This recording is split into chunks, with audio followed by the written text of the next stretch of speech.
अरे चुनरिया ले ले अरे आरा से ये सैया चुनरिया ले ले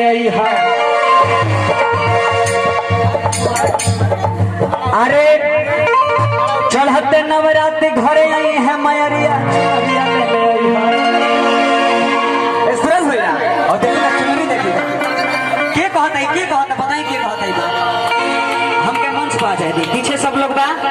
हम माता जी सब लोग ध्यान से देखिए अरे कि चढ़ते नवरात्रि सुरेश भैया हो अरे कि चढ़ते नवरात्रि घरे आई है मैरिया चुनरिया ले ले आई है ए सुरेश भैया एकदम भोजपुरी मिजाज में झूम के ए छपरा से ये सैया चुनरिया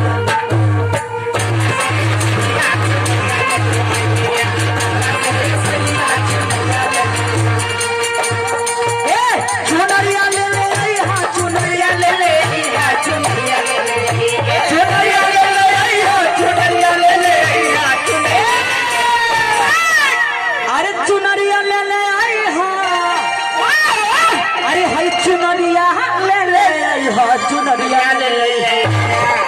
भैया ने दोनों हाथ में उठाई झूम के मुकेश जी कैसे हमें से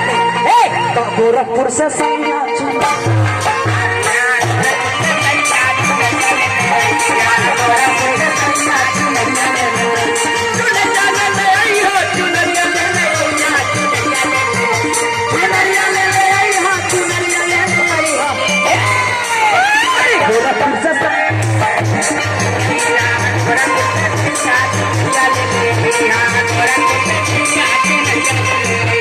अरे कि तू झूम हम झूमे खूब झुमाई हल भाग अरे कि तू झूमे सुरेश भैया अरे रउआ झूमी हम झूमी तो खूब झुमाई हल तो चलो क्या तो चलो जागरण में हाजिर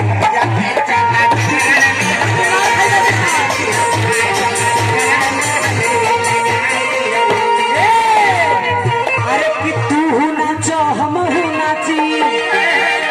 तो सबके नचाई हो जा अरे कि तू नाचो हम नाची तो सबके नचाई हो जा भैया ना झूम के तो चलो मंदिर में